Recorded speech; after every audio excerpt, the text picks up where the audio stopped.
Today we're going to be looking at Arceus Giratina. The deck is essentially trying to prey on the inconsistencies of this early format, where we are trying to spam the Judge supporter alongside Path to the Peak.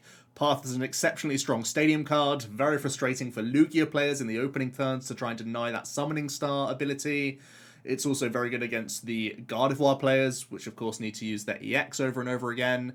It can come in handy in mirror match situations and up against Mew as well. And even Lost Box players that are using the Radiant Greninja to sort of grow that hand size, we're constantly trying to throw them down to that lower hand in the opening stages of the game.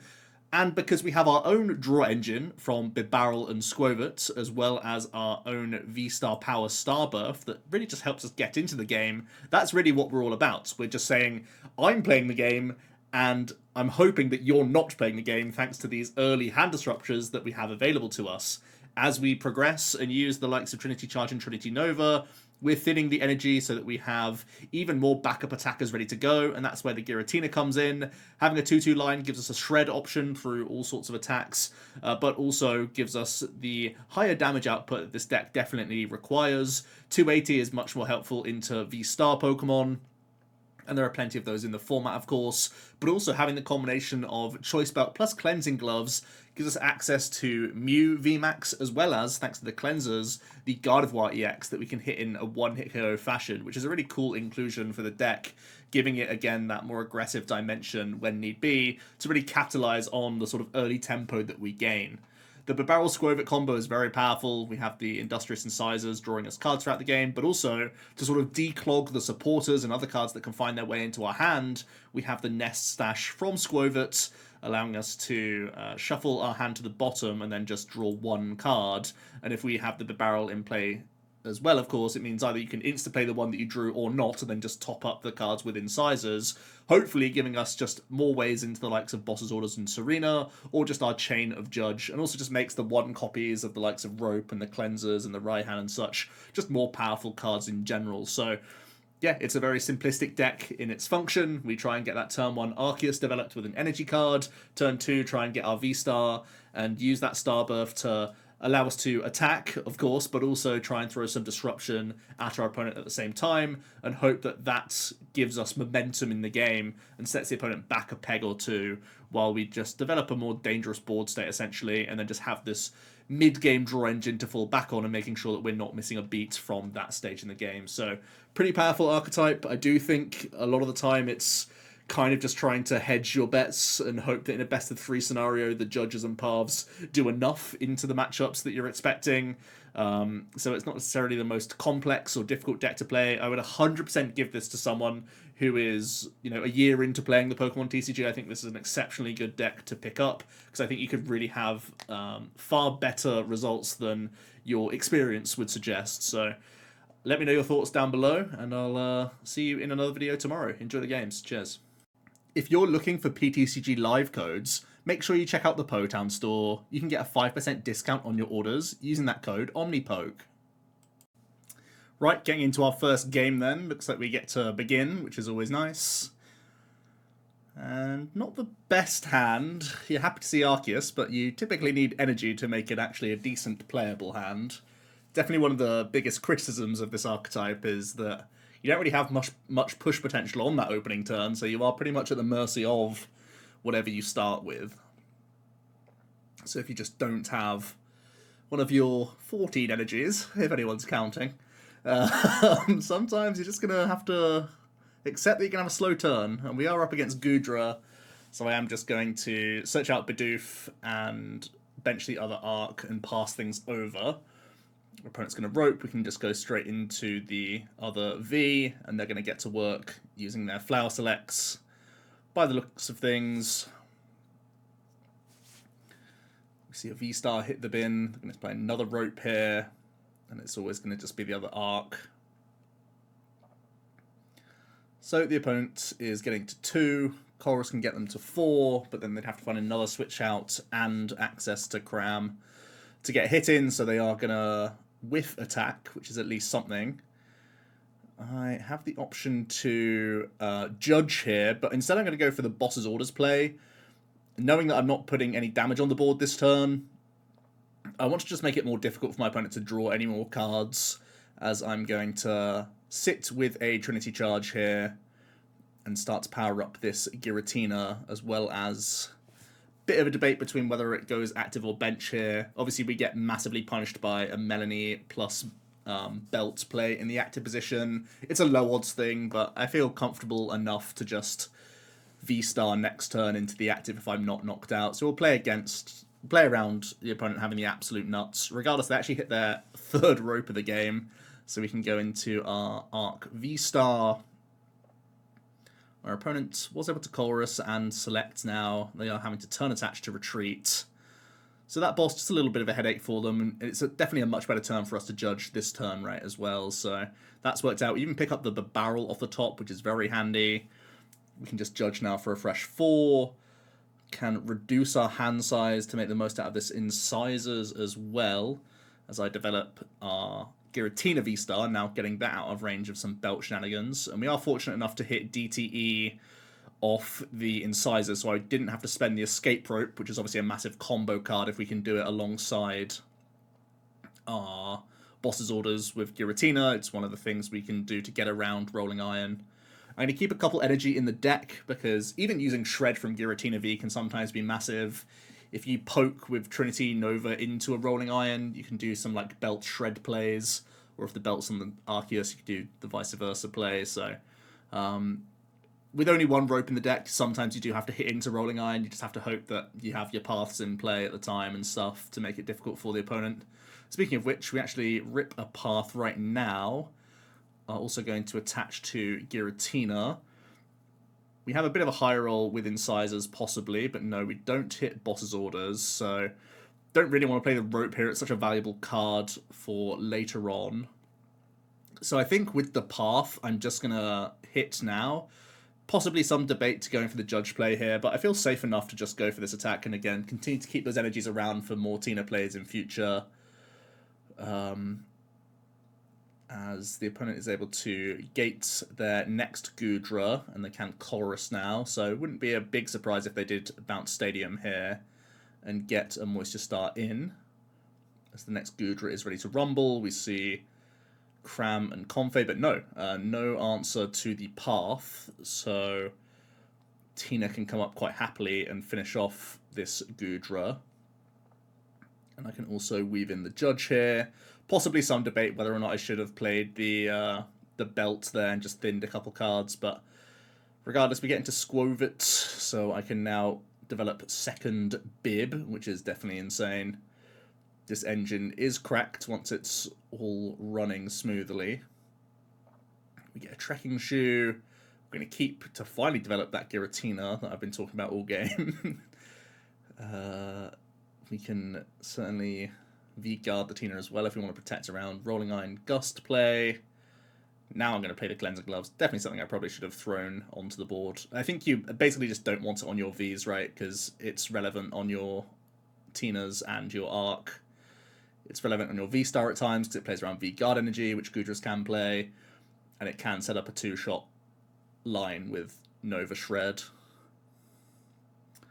We see Melanie from our opponent as we're getting pretty nicely ahead here. We do have double barrel and Squovit, so I'm pretty happy going for the rope play proactively just to dig for boss at this stage. I think if I get around this, we're looking pretty good. So I am going to spend the switch at this stage, go back into the V-Star, can swing the extra energy on, can bib for 2, and then go for the full 5 cards here. We see the turbo into the barrel, but no, we actually whiff, which is pretty disgusting actually for how many gusts we have. I think we at least have Serena and boss left. Yeah, I've only played one boss this game. So that's a monster low roll. And now the attachment to the active looks very silly. I probably should have attached the Psychic to the bench Giratina. Makes life much more easy for me. So I think we're just going to take one off each here. And it's a pretty expensive way to knock out a Confe there. So a little bit rough overall to have whiffed. Committing the rope before having the boss in hand is a bit of a yikes. The opponent's making life a little easier for us, though, by making another Goodra. I suppose they still have a lot of prizes to get through. They didn't feel confident enough going for anything else here. They're also going to develop the Temple of Sinnoh, which makes it, again, more difficult for us to get an arc response hit in here. But I'm probably going to be looking for Raihan, right? Because I don't think I have enough energy in the deck to get the attack in with anything else. So I am going to go for a stash here. I think Raihan is definitely the best supporter I could play this turn. Also, we have to be worried that they can win in 2 attacks, right? If I just have to go for an arc hit this turn, which it looks like we do, I have to V-Guard Energy the active, because otherwise the opponent could go for a Moisture Star to play around us taking the knockout, and then they would set up a Greninja to win in 2 attacks, when I actually can't win in 2 attacks if the opponent goes V-Guard Bench and V-Star. But it looks like they don't have much outside. They can go for the healing play, so making it as difficult for us as possible. They do develop the Greninja, so they are setting up that turn 2 clock, right, where... actually, no, because I had the V-Guard on both my attackers, so I'm in better shape. I suppose I would have also forced Belt out of the Greninja, but eventually we do get into the boss's orders. We were pretty far ahead there, but after a slow start, it's always a bit of a relief to still get over the line there. So a nice win against Goodra.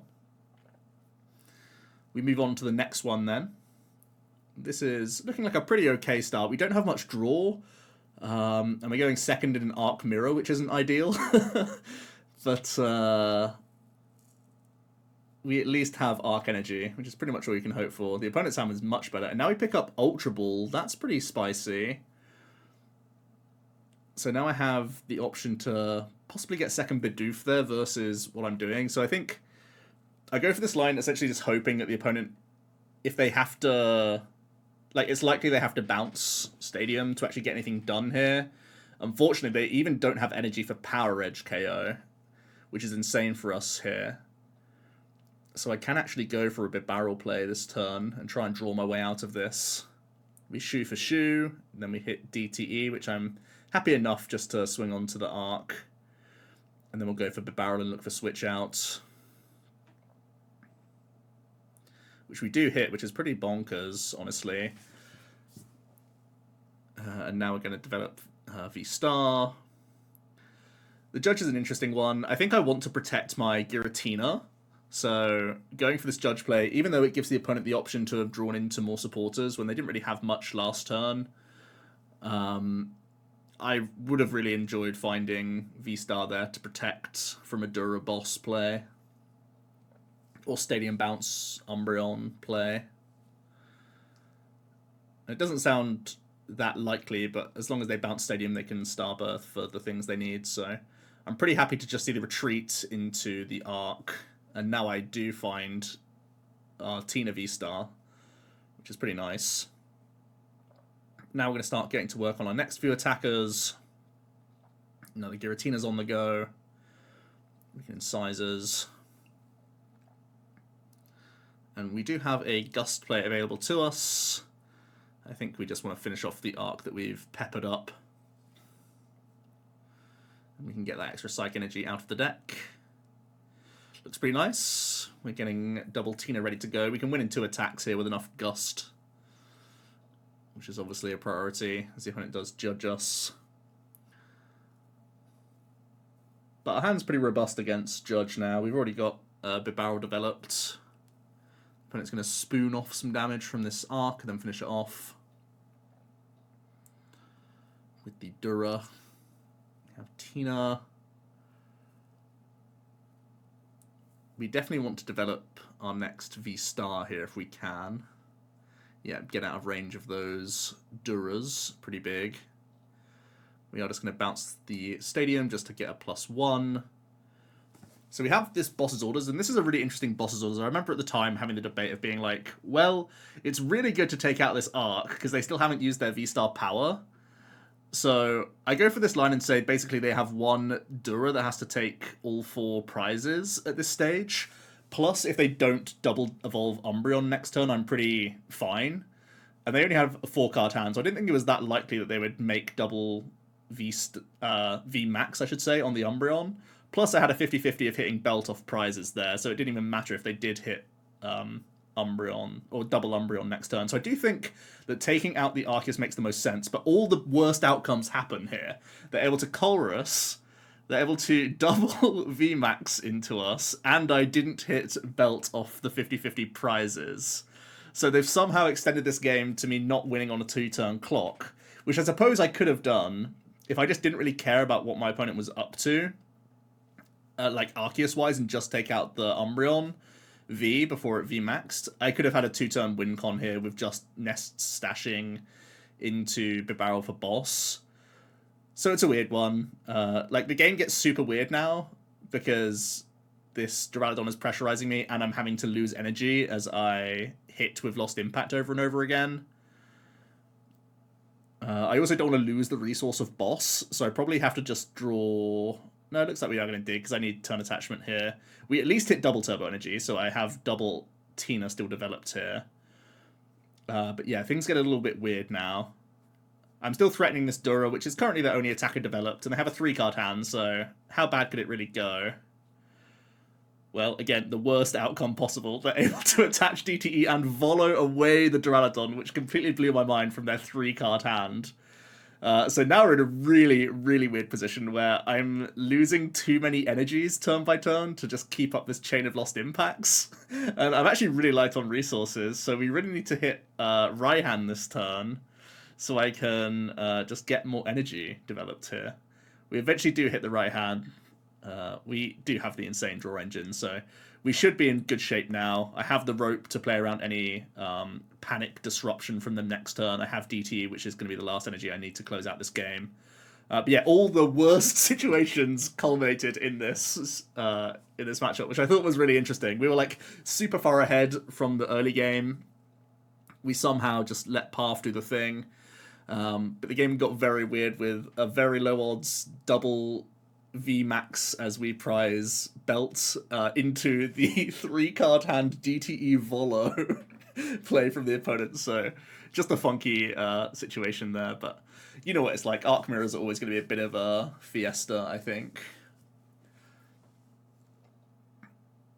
Looks like we're up against Lugia in our next one, as the opponent gets to go first with the T-Tar and has an Aroma for a basic, which is pretty good on turn 1.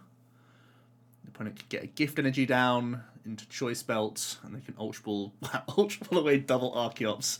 Holding V-Star for next turn, that's pretty bonkers. We can develop second Arc here, and I think the plan is, because I have Raihan in hand, I'm happy enough attaching active and just passing with the hand that we have. Because we know that of their 3-card hand, one of them's a V-Star. So what's the likelihood of it being a Stadium Bounce? Well, it looks like they have Serena at least, and they're just going to get rid of one Lugia here. And this is a bit of a copium matchup, I'm not going to lie. It's all in on how the path sticks. Seems to have done the trick this time. Now I can research things way more happily. And I'm going to Ultra Ball away the Trekking Shoe and a DT here. I definitely want to develop Tina, but they are both prized, which means now I take V-Star just to make sure I have an attacker for next turn, no matter what my opponent does. So, yeah, just trying to arc your way through the matchup is not good at all. You definitely want to start accessing your Tinas for higher damage output, because Tyrannitars can tank, obviously. Even, like, belted Arceus, they can tank with their V-Guard energy. So having access to Tina is really, really important. Also, they play Stonjourner, like we've just seen here. So, fortunately, another turn where the path has stuck. We've been absolutely gifted a number of turns here. I'm going to swing an extra energy onto our Arc, knowing that pretty much all of our attackers have to be Arc for a decent portion of this game. And we're going to toss the Path and the Tina just to make sure I just have a steady flow of attackers, essentially. It's very sad that we're just going to be going basically quad Arc at this point. I keep a Grass in deck just for the odds of us hitting a Tina off prizes, which we do eventually hit. And 2 really good prizes, actually. We hit Tina and Bidoof, which is pretty massive. So we do have access to some higher damage output later on in the game. So the opponent attaches, and we're going to see researching away double Urn is very painful for them. We see a T-Tar, Coin flip is tails, so they should be able to get Pumpkin here. No, they're grabbing Luminion. Maybe they prized Pump or just don't play Pump. But yeah, they just have to pass again, which is... we've been given way too much time here. The matchup is actually way more difficult, especially when the opponent is playing Stonjourner, right? They have Stonjourner and probably Urshifu. And the matchup can get way out of hand if the path doesn't stick. You do need to really have a lot of turns. And finally, the opponent is able to at least get Lugia developed so they can Tempest Dive away the stadium. But actually, they have the bounce at last. So they can go for the Primal Turbos now and start loading up this Tyranitar. Because we developed Path early, we haven't actually used our V-Star power yet, though. And with no V-Guard on the bench T-Tar, I think the best play is going to be using our 4 energy arc just to finish that guy off. So that's going to work pretty well for us, I think. And our 1 Tina's been dealt with, so we may as well get rid of the other V-Star at this stage, with our win con being deal with T-Tar, deal with an Archeops. So yeah, pretty easy Starbirth here. And we've just been given all the time in the world to develop this strategy. I can even develop Bibarel in case the opponent's playing Roxanne or any sneaky cards like that. We get a nice reload, I get into the next V-Star. We can develop Squovit now as well in case we get clogged up. All looking pretty good. But yeah. The Lugia matchup, I think, is pretty cope, to be honest, but this deck in general is just trying to turn everything into a bit of a dogfight, turn everything into like a sloppy mess of a game by virtue of Judge Path, so nothing feels that concrete with this deck, but you're just trying to throw the dice at the opponent in the opening few turns with your hand disruption and see how it sticks. That's more or less what you're up to. As we see a Thornton play from the opponent. Don't think it really changes too much here. The opponent with 4 prize cards to take. They need to dodge us having Gust for a turn. See the Regenerative come down to the Stonjourner. Oh, and they don't even take the knockout here. They probably... Oh, they can't use the Stonjourner, right? Because it's just an easy prize on board for us. So they're just developing for a future turn, hoping that they can avoid boss for a turn here. But we eventually get there, so... Yeah, insane win against Lugia. They just whiffed Stadium Bounce for way too long. It looked like they didn't play Pump or prized it as well, so very unlucky on their front. But we progress on to the next game, where we have a Squovit start, and we are getting the benefit of a mulligan. Looks like it's once again going to be some Capturing Aromas and DTs and such, which means it's probably another Arc deck, and the opponent is getting to go first here. And now we have Arctina to come up against. We are going second, they get the attached pass, everything's looking pretty good. I go for the Panic Judge play, trying to just make it more difficult for my opponent to do anything. And we do get Arc, V-Guard Energy with V-Star for next turn, so it's pretty much all we could hope for. The Judge was very kind to us. His opponent develops Bidoof now with Nest Ball.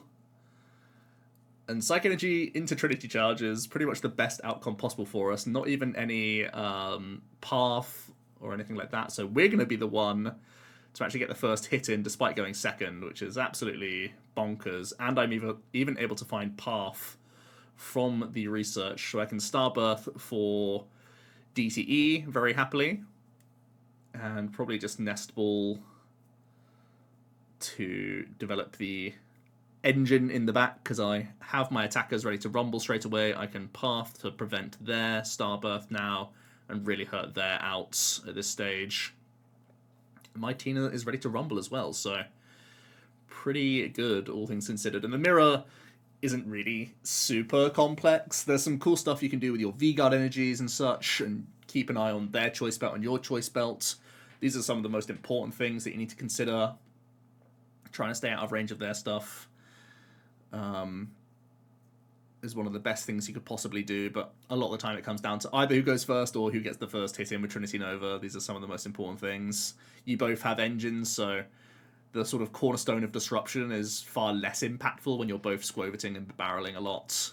because essentially both of you just want to hit into the multi-prize Pokemon the other player has. We have the option of going retreat boss, deal with Tina, but I'm not worried about their Tina dealing with mine too much if I just take the Arceus off the board and I have a V-guarded Tina V-Star on the bench. Even if they were able to hit Bibarel, they'd need a pretty monster hand to go V-Star Belt boss. As it happens, they have Raihan, so they're making a pretty big Giratina V here. But it's already a damaged Arceus, so I'm not too worried about the damage they're going to be doing. They are going to develop Bibarel and get an attachment in on the bench. Not sure how much I like that attachment. It should probably be an attachment to an Arc at that point. So they do find an Arc from the Capturing Aroma. And then draw 5. They eventually find V-Star. So it's kind of forcing the most out of us, but we are miles ahead. As soon as I deal with their V-Star with mine, they're going to have no answer to this guy, and I have enough energy scattered around the board that there's going to be no issues from that point on. So yeah, Arc mirror matches are always a bit of a fiesta. When Path is in the mix, you both become kind of piles of decks, so you sort of see how things go in the opening turns. Same thing for Lugia, really. You're kind of a bad deck that just happens to play Path and Judge, so that's a big part of your win condition. But it looks like we're just securing the game at this stage, where we have even a right-hand play I can make here for even more energy attachments. Just making sure I'm never missing a beat here. We can Nest Ball out a Bidoof and again just keep working on that engine as much as possible. I'm already holding on to Boss's Orders for next turn. Happy enough to put down this Giratina. I think I still have DTEs remaining. We'll switch out to one of the two things. So we are able to just knock out their V-Star, and we should just be cruising at this stage. So yeah, not the best games, but it's really hard to find interesting games of Arctina, because it's typically trying to just make the game awkward for the opponent to the point where you get far enough ahead. So either that strategy works in the opening, or the opponent sort of draws out of your hand disruption and they kind of roll you. So Arctina is definitely one of these decks that is going to have fast games one way or the other, just by virtue of how the deck tries to play the game. It tries to just make only one player play. So that's really what it's all about here. And you can see we have Rope and 2 DTs to dig for. With 16 in the deck and a monster draw engine here. We have Bibarel, Squovit, Bibarel, but we just need the first one, so we can go for the retreat and we can gust up either of the Vs and finish off the game. So yeah, that is Arctina. Seems to be a very powerful archetype in the format, asking questions of everything in the game and just being a fairly consistent engine on its own end. So, oh, I actually have one more game. I didn't even know I had one more game. Let's go. All right then. I was doing my sign-offs, but here we are. Another game where I have Bibarel Nest Ball. Sure. Why not? Alright, looks like it's another Lugia. Sure, we'll keep Path. Path's great. Path's our copium win condition. That's what it's all about. Sure, we'll get our attachment in. I'm going to hold on to Path for next turn, just in case I can Serena into my V-Star.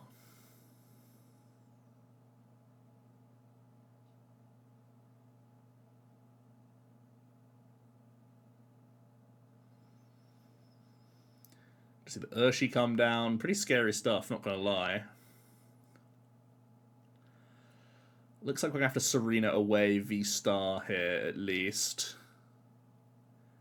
Gonna get rid of a lot actually. Those are really important resources, and we have a pretty bad whiff.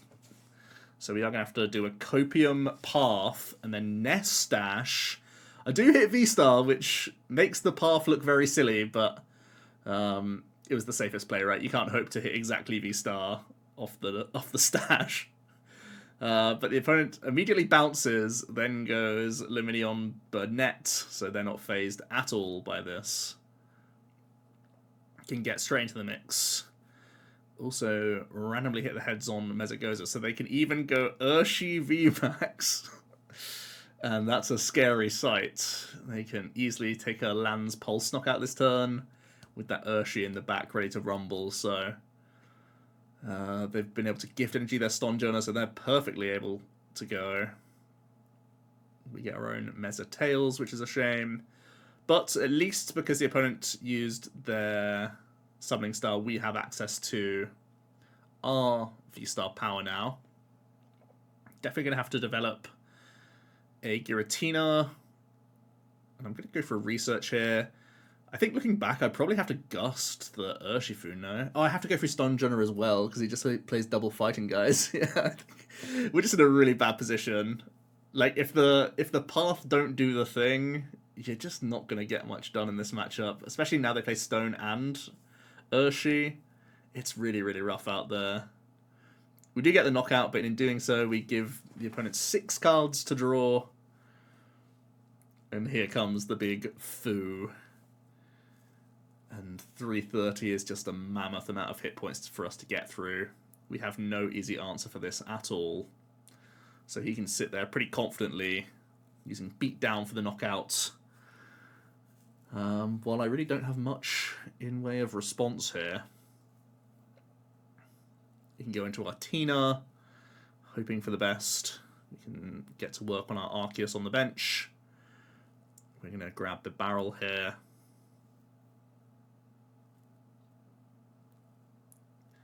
I'm going to rip the research. I think it's next turn where the hand disruption is going to be hopefully more impactful. I'm just going to go for the Shred. For 160, it sets up the arc pretty nicely. I think the only hope at this stage is that they're getting rid of so many single strike energies that possibly I can make a tanky arc and go for like Judge plays and hope they can't find their urns. As it stands, they go for a Boss's Orders on our arc to get another big hit in here. And with our V-Star discarded already from our opening Serena, I don't think I actually have access to another V-Star, so this is going to make their T-Tar play next turn much more promising, much more powerful for them, which is pretty bad for us. The opponent is just 1 prize card away, so I may as well start littering the bench with this nonsense. Going to throw away some kind of useless jank. Throw the DTE on just in case I happen to tank with Tina for some reason if they are whiffing Urn. We can see a fresh hand because nothing doing there. We are digging for belt actually, right? Yeah, I needed a belt here, otherwise I couldn't even get a knockout. But yeah, there's no V-Star in the deck, it's in the prizes. And our Serena was an opening discard. There comes the Tina, so it's down to if they hit Urn or not, and straight away they do have an Urn. So yeah, that's how things can slide downhill if the opponent can be unfazed by the path. So let me know your thoughts from Arc Tina down below. Thanks so much for watching, and I'll see you tomorrow for another video. Cheers.